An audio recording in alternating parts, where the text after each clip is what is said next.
Xenophobe. The aliens are taking over.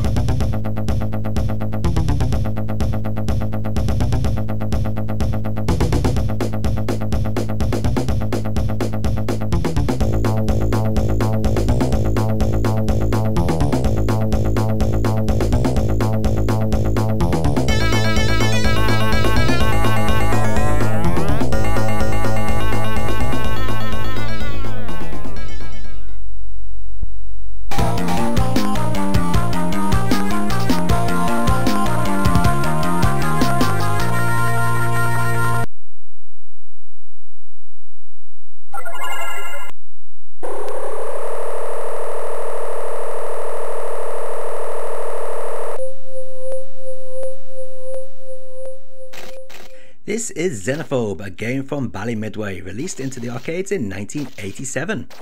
The game can be played with up to 3 players simultaneously. The goal of each level is to defeat all the aliens before the time runs out.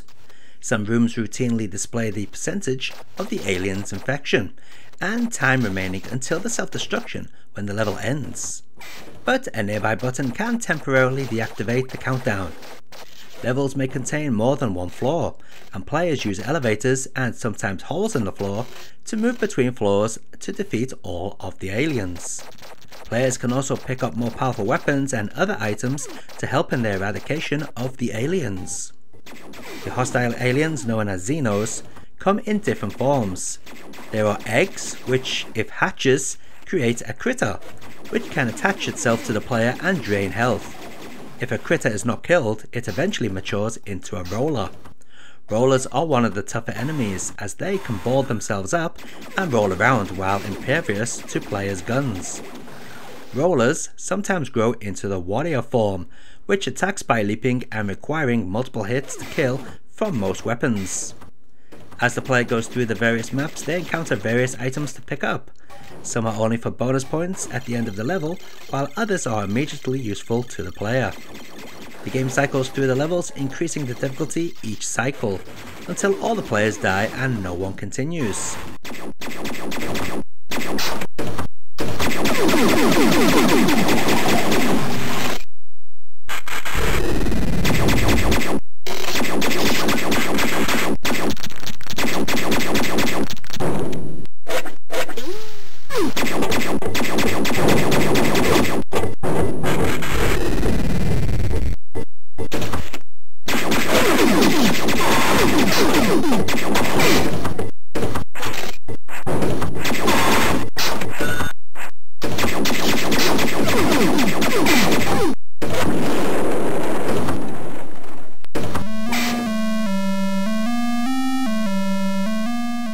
Isn't it funny that no matter how weak the Atari 2600 is, the games are still playable on it?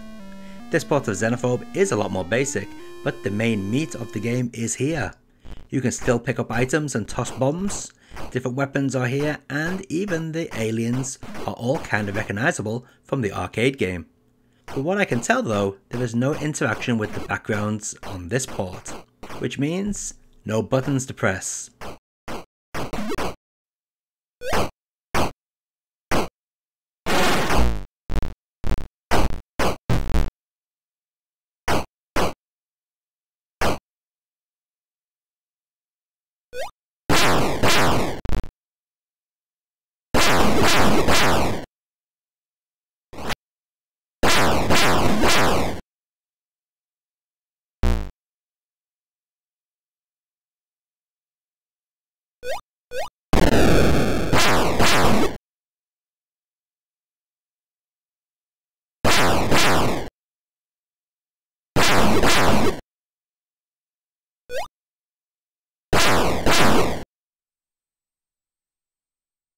Next up is the Atari 7800 port.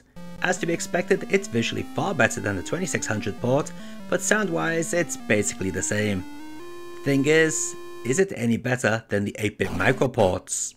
We'll soon find out.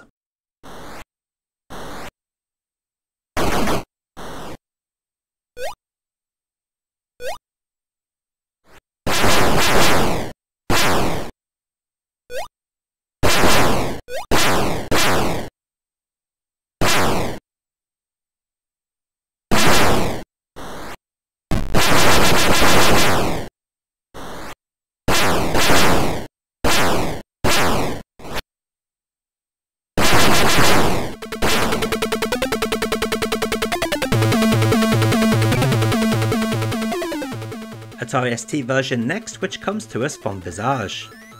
Just look at how close to the arcade original this one looks. It's pretty close for the home port of the time. Of course, controls are a little gimped with only having one button, but thankfully keyboard controls allow for 2-button play, replicating the arcade gameplay quite well. It's just a shame we can't have the sound effects and music at the same time. It's either one or the other.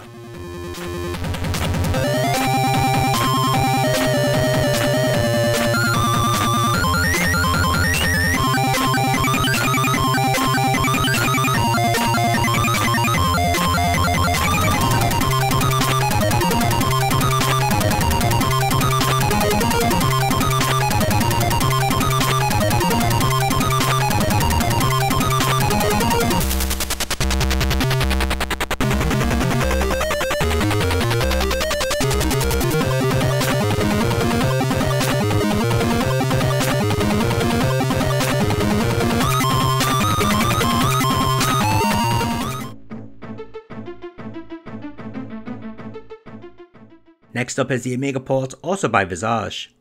This is very much the same as the Atari ST version, but now with better music.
Wow, Visage have done it again, but this time on the Amstrad CPC.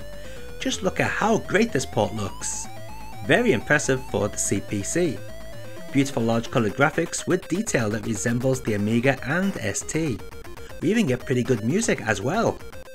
Gameplay is a little more sluggish, but overall it isn't bad. I'm impressed by this.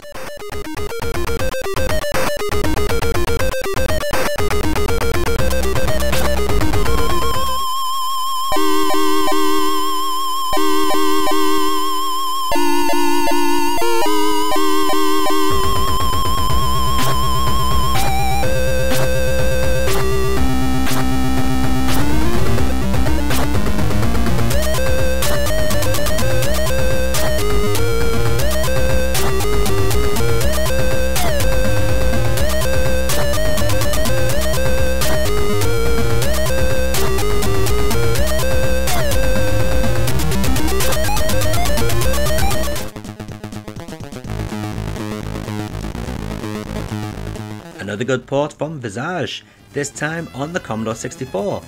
I do like how they've tried to make the audio stand out on this one. They've even given us a little bit of sampled speech too, something the Atari ST doesn't have. While it may look a little more basic than the CPC port, it is smoother, which gives it that edge in the playability stakes.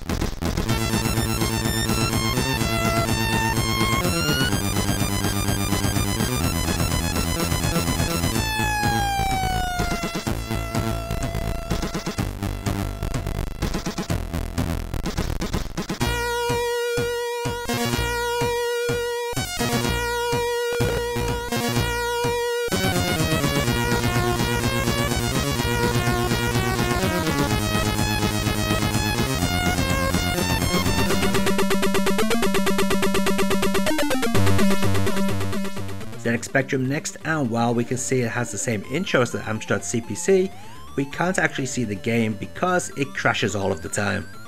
Sadly, I couldn't get this running at all. But from screenshots I've seen, it looks to be the same as the CPC version, but all in monochrome.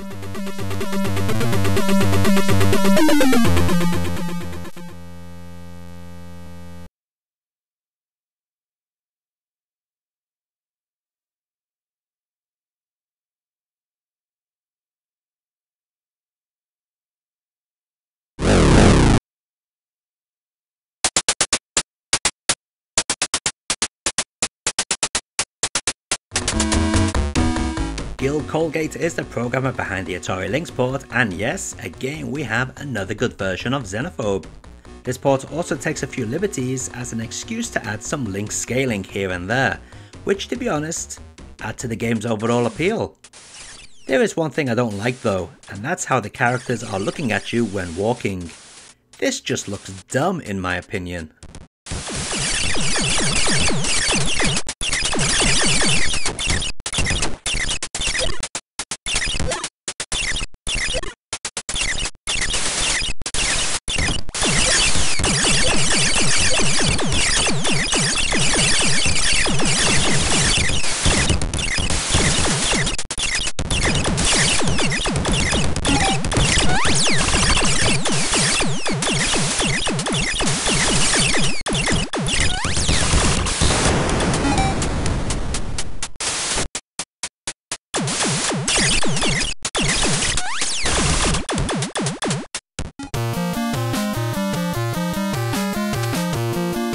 And the final port we are going to take a look at is on the NES.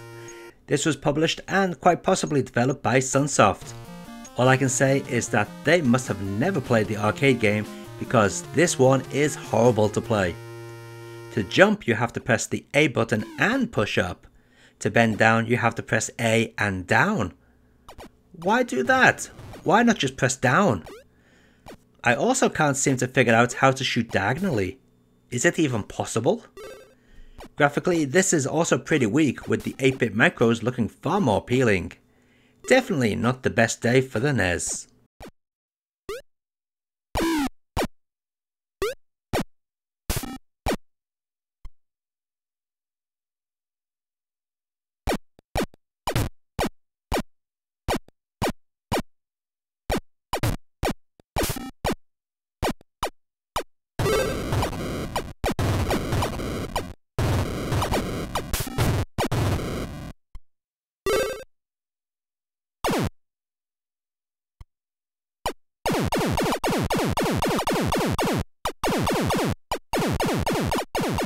And let's take a look at all those versions of Xenophobe running side by side.